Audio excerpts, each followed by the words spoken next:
कुछ नया सीखे में स्वागत है आपका। और हम पढ़ रहे थे व्यक्तित्व का इंट्रोडक्शन हमने पढ़ा, इंट्रोडक्टरी पार्ट पढ़ा, व्यक्तित्व किसे कहते हैं और उसकी क्या क्या विशेषताएं हैं। नेक्स्ट वीडियो में हमने पढ़ा कि उसके डिफरेंट टाइप के हम व्यक्ति के प्रकार पढ़ रहे थे। व्यक्ति के प्रकार में हमने पहला पॉइंट पूरा पढ़ा था जिसमें हमने पढ़ा था प्रकार उपागम। तो प्रकार उपागम में हमने 3 तरह के तो पढ़े थे जो कि शारीरिक गुणों के बेस पर थे, जिसमें हमने क्रैशमर का, शेल्डन का और हिप्पोक्रेट्स का प्रकार पढ़े थे। व्यक्तित्व के प्रकार उन्होंने किस किस टाइप के दिए हैं। और दूसरा हमने पढ़ा था मनोवैज्ञानिक के बेस पर।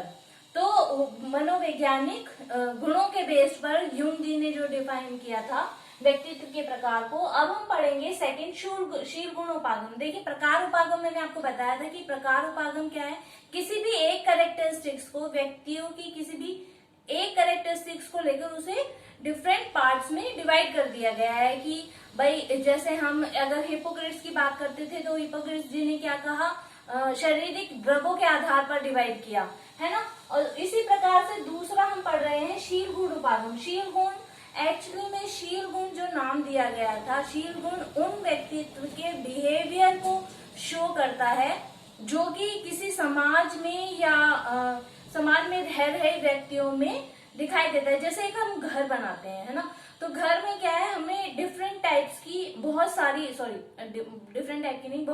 ईंटों से मिलकर एक घर बनता है। तो इसी प्रकार से जो व्यक्ति का व्यक्तित्व है वो भी बहुत अलग अलग प्रकार के शील गुणों से मिलकर बना होता है। तो शील गुण क्या है, शील गुण व्यक्ति के व्यवहार हैं, एक्चुअल में व्यवहार है, जिन तरह तरह के व्यवहारों से मिलकर किसी भी एक व्यक्ति का व्यक्तित्व बनता है। तो ये जो बिहेवियर शो करते हैं, एक्चुअली शील गुण जो है एक एग्जैक्ट टर्मिनोलॉजी नहीं है, इसकी डेफिनेशन नहीं है। ये जो है एक सपोज की गई, मानी गई एक टर्म है कि शील गुणों उसे कहा जाता है। तो फर्स्ट जो है शील गुण उपागम के आधार पर फर्स्ट हम पढ़ेंगे आलपोर्ट का। आलपोर्ट का बहुत इंपॉर्टेंट है, सीटेट के पेपर में काफी सारे क्वेश्चन इसमें से बनते आए हैं। हर जो एग्जाम्स है आपका उसमें से क्वेश्चन बन ही जाते हैं व्यक्तित्व के प्रकार में से। तो फर्स्ट हम पढ़ेंगे आलपोर्ट का, जो इन्होंने दिया था 1922 में। गार्डोन आलपोर्ट इनका पूरा नाम था। इन्होंने क्या किया था, शील गुणों को 2 मुख्य भागों में बांटा। अभी मैंने आपको बताया शील गुण को क्या होते हैं, तो उसे 2 डिफरेंट पार्ट्स में डिवाइड किया है, सामान्य शील गुण और व्यक्तिगत शील गुण। सामान्य शील गुण किसी भी एक समाज में रह रहे अधिकतर व्यक्तियों में पाए गए बिहेवियर को या शील गुणों को हम क्या कहते हैं, सामान्य शील गुण कहते हैं। किसी भी समाज या संस्कृति में रह रहे, जैसे कि किसी भी एक संस्कृति का हम डिफाइन करते हैं, तो कोई भी एक संस्कृति किसी एक पर्टिकुलर भगवान को मानती है ना, ये किसी एक प्रथा को मानती है। तो वो क्या है, उनका जो उस प्रथा के अकॉर्डिंग जो भी वो बिहेव करते हैं, उनके माइंडसेट जो भी हो रखा है, तो वो क्या है, उनका सामान्य शील गुण है, उस पर्टिकुलर संस्कृति का सामान्य शील गुण है। नेक्स्ट है व्यक्तिगत शील गुण। अब उन जो वो संस्कृति है जो एक कॉमन प्रथा को मानती आ रही है, उनमें से कुछ लोग या 1-2 लोग ऐसे होंगे जो उस प्रथा को नहीं मानते हैं या उस बिहेवियर को नहीं करते हैं, कहते हैं ये तो सब बेकार है। तो वो क्या है, वो पर्टिकुलर एक व्यक्ति का दूसरा शील गुण है या विशेष शील गुण है जो वो उसे दूसरे लोगों से अलग करता है। तो व्यक्तिगत शील गुण क्या होगा, ये व्यक्ति विशेष तक ही सीमित होता है, यानी कि किसी भी एक व्यक्ति के व्यक्तित्व में ऐसा शील गुण जो उसे दूसरे लोगों से अलग बनाता है, उसे हम कहते हैं व्यक्तिगत शील गुण। तो ये व्यक्तिगत शील गुण अब फर्दर डिवाइड किए गए हैं 3 टाइप में, कार्डिनल प्रवृत्ति, केंद्रीय प्रवृत्ति और गौण प्रवृत्ति। कार्डिनल प्रवृत्ति को हम मूलभूत शील गुण भी कहते हैं, केंद्रीय प्रवृत्ति को सेंट्रल ट्रेट और गौण प्रवृत्ति को सेकेंडरी यानी कि द्वितीय प्रवृत्ति भी कहते हैं। तो पहले हम बात करते हैं कार्डिनल प्रवृत्ति की, जिसे मूलभूत शील गुण भी कहते हैं। उस प्रवृत्ति की अभिव्यक्ति करता है कार्डिनल प्रवृत्ति। एक्चुअली मैं इसे अपने वर्ड्स में समझाना चाहूंगी कि कार्डिनल प्रवृत्ति जैसे कि कोई भी एक व्यक्ति है, उसमें कोई भी एक बिहेवियर इतना ज्यादा हैवी है उसके व्यक्तित्व पे कि उसके जितने भी काम होंगे वो उससे रिलेट करते होंगे। जो भी शील गुण उसका एक पर्टिकुलर जो हैवी है उसके ऊपर, उस शील गुण से सब प्रभावित होते हैं।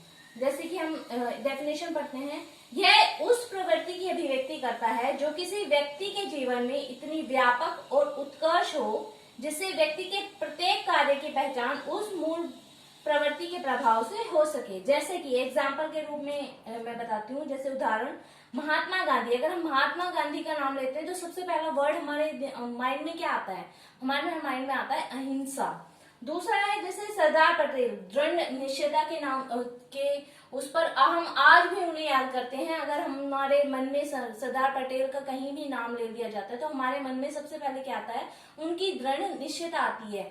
क्यों आती है? वो क्या था? वो उनका कार्डिनल प्रवृत्ति, मूलभूत शील गुण है, जिसकी वजह से उनके जितने भी कार्य हैं, चाहे वो महात्मा गांधी जी का एक अगर ले लिया गया है कि अंग्रेजों को भगाने के जितने भी कार्य हैं, उनके कार्य अहिंसा से ही रिलेटेड होते थे। वो हिंसक में कभी भी विश्वास नहीं करते। तो ऐसी जो प्रवृत्तियां होती हैं उन्हें नॉर्मली छुपाया नहीं जा सकता, क्योंकि वो व्यक्ति के हर कार्य को इफेक्ट करती है, उसके हर काम में दिखाई देती है। तो ऐसी प्रवृत्ति को हम क्या कहते हैं? कार्डिनल प्रवृत्ति।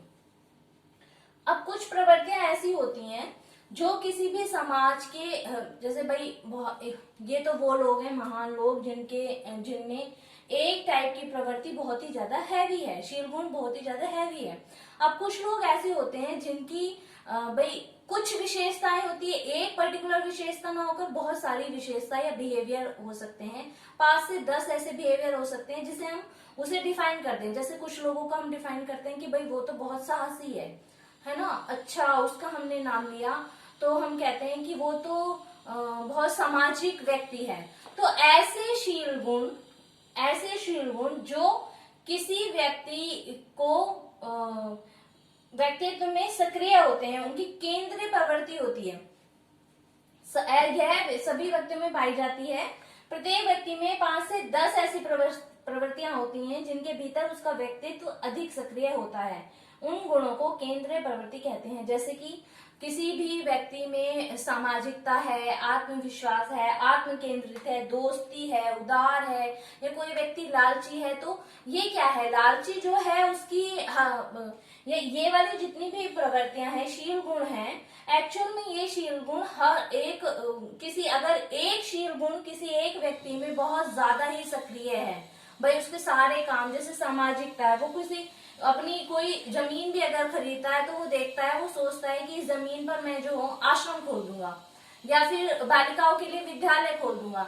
मतलब हर एक काम अगर उसका सामाजिकता से ही रिलेटेड है ना, तो वो जो है वो प्रवृत्ति कहलाएगी कार्डिनल प्रवृत्ति। अगर उसमें सामाजिकता भी है प्लस उसमें भाई अपने पारिवारिक सोच भी रखता है, दोस्ती की मैत्री की भावना भी रखता है वो, और सारी भी, मतलब सामाजिकता तो है ही साइड बाय साइड, बाकी और भी चीजें वो सोचता है। तो ऐसे जो व्यक्ति हैं जिनमें 5 से 10 प्रवृत्तियां ऐसी होती है जिनको हम पर्टिकुलर व्यक्ति को डिफाइन कर सकते हैं। तो इस प्रवृत्ति को हम कहते हैं केंद्रीय प्रवृत्ति। नेक्स्ट है गौण प्रवृत्ति।